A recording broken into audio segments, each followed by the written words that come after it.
Fala pessoal, tudo bem? Depois de uma live muito bacana na quarta-feira passada, eu tô de volta com um assunto que foi o tema da live. E lá eu contei um pouco da minha história. Para quem não viu, toda quarta-feira eu vou fazer uma nova live com novos convidados, falando sempre do mesmo assunto. E que assunto é esse, Beatriz? São os primeiros passos fora do Brasil. Então as pessoas que vão falar comigo vão contar sobre as próprias experiências que tiveram e que passaram fora do Brasil e como foi aprender uma nova língua, qual foi a experiência de aprender uma nova língua, quais foram as armadilhas, quais foram as armas que ele ou ela usaram no processo de aprendizagem. Então esse vai ser o assunto principal abordado durante todas essas quartas-feiras que eu vou estar encontrando e conversando com pessoas muito queridas minhas e outras que eu nem conheço, que também vai ser muito bacana. Então, lá naquela live, na minha live, eu falei sobre 3 pilares muito importantes que são essenciais para se aprender uma nova língua. E hoje eu queria falar de um deles, que são os verbos. Eu decidi fazer esse vídeo para você se acalmar. Por quê? Como é feita a base dos verbos em italiano? Assim como no português os verbos terminam em ar, e ir, no italiano eles terminam em are, ere e ire, tá? Então não tem nada daquela história de one. Quando eu era menor, eu lembro de alguns tios meus fazerem umas brincadeiras e eles diziam assim: ah, você não sabe falar a palavra em italiano, é só você pôr o one no final, então fica macarrone, aquele corpone, põe o one no final que tá tudo bem. Não é bem assim. Então, ao invés de pôr o one, você acrescenta um e. E hoje eu vim te acalmar, porque eu vim dar 10 verbos para você. São 10 verbos que você não vai precisar se preocupar quase nada, porque eles são idênticos ao português, eles querem dizer exatamente a mesma coisa e eles só têm acrescentado no final um e. Então vamos lá pro primeiro? O verbo correr. O verbo correr em italiano se fala correre. Correre, tá? Lembra do R do vovô e acrescenta o E no final. Ele também é escrito com 2 R's igual o nosso correr, correre. E aí vai se acostumando com o ouvido. Como é que se fala? Não é correre, é correre. Isso você só aprende, você só se acostuma com o treino de ouvir muito aquela pronúncia. Então, toda vez que eu falar alguma coisa nova para você, se atenta à cadência, a como é pronunciada aquela palavra, até que ela fique natural e você não mais leia correre e, ao invés disso, leia correre. A segunda palavra, o verbo caminhar. Aqui tem uma pequena, ligeiríssima diferença.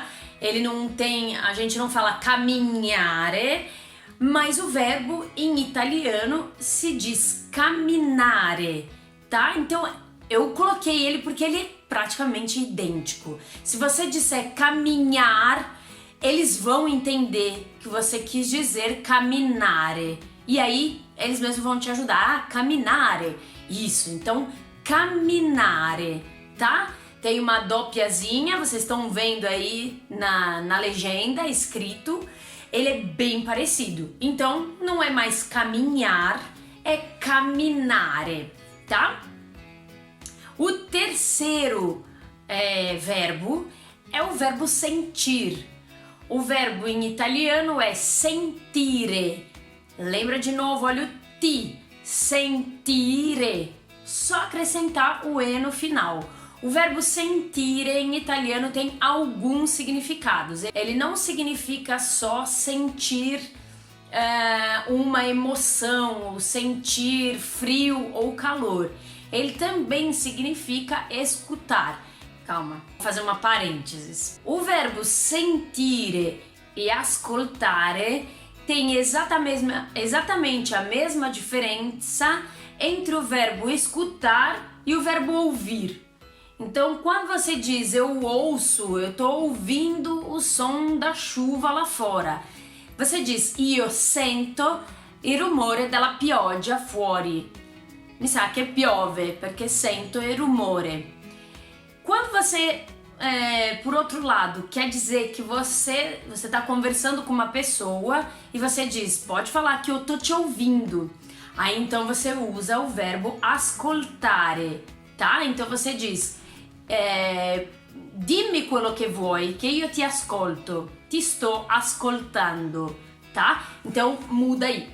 Mas vamos voltar lá para o verbo sentire. Ele tem então essa função de escutar, de ouvir, tá? De escutar, de ouvir não, de escutar. O quarto verbo então é o verbo dormir. Em italiano se diz dormire. Olha aí, de novo, você só acrescenta o E no final, dormire. O verbo dormire não tem grandes dificuldades de pronúncia, não tem nenhuma pronúncia em particular diferente da nossa, então a única coisa é que você acrescenta o E. Próximo verbo é o verbo toccare. Toccare significa exatamente a mesma coisa que o nosso verbo tocar. Você toca alguma coisa. Aqui tem só a diferença de uma doppia C, então tem 2 Cs ali, e aí fica, de novo, lembra da pronúncia toccare. Você faz o to um pouquinho menorzinho, mais rapidinho, meio engolida aquela sílaba, e o K um pouquinho mais forte, pronunciado mais forte, com mais ênfase nesse care, toccare, tá? E tem o Ezinho ali acrescentado, mais um aí bem facinho. Outro verbo é o verbo saltare. O verbo saltare significa saltar, saltar de alegria. Eles não usam pular. Por exemplo, a gente tem o verbo pular. Você pode saltar e pode pular, mas a gente pode usar eles pelo mesmo significado, né? A gente usa em italiano o verbo saltare, saltare di gioia, di alegria, pular de alegria, saltare, il bambino salta, l'ostacolo. Então você usa o verbo pular, saltare, quer dizer pular. Atenção à pronúncia do L, o L do vovô também, saltare. Outro verbo idêntico ao português, com exatamente o mesmo significado, o verbo mentire. Mentire quer dizer mentir. Atenção à pronúncia do T, menti, e acrescenta o E no final, mentire. Mais um clássico que a gente usa pra caramba, que a mulherada adora, é o verbo pagare. Pagare. Muito simples, fácil, uma pronúncia igualzinha do português, acrescenta o Ezinho no final. O verbo pagare, a mulherada gosta di pagare tanto per i vestiti nuovi, le borse nuove, tutto nuovo lì al mercato di mercoledì, ok? Muito bem, mais um verbo adorado pelas mulheres, as românticas ou os românticos, né? É o verbo amare. Esse aqui não precisa nem de tradução, né? Então, amare significa amar.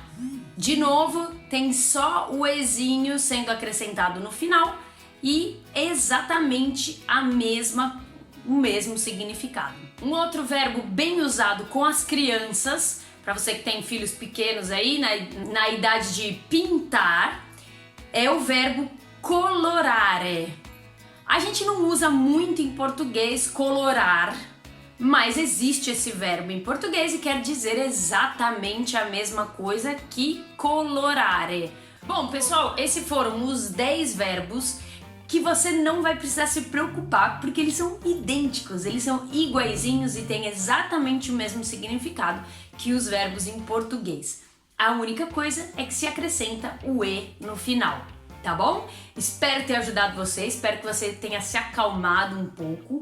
E se você se surpreendeu com algum desses 10 verbos que você nem imaginava que fossem iguais em italiano e em português, deixe seu comentário aqui embaixo, manda esse vídeo para um amigo, para uma amiga que você sabe que está interessado em aprender o italiano, e a gente se vê por aqui para mais aulas de italiano. Tchau!